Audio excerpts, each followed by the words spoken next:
ano, siguro i-define nyo na lang kung ano talaga yung emergency, di ba? I-define nyo kung sino talaga pwede. Sino talaga yung pwede. Oo, Like, yun explicitly define. Lagay mo dun sa batas, sulat mo.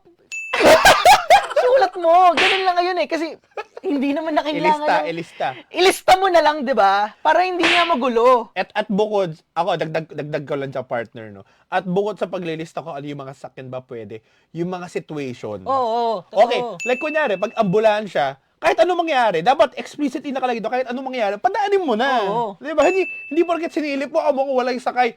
Bawal yan, loko mo kami. What if, di ba? What if, boss, may susunduin kami, may ililipat kaming pasyente. Di ba? Diyos ko ba? Imbes na umabot, di pa umabot eh, no? Gusto ko ba? Hindi na umabot. Nabitin. Di ba?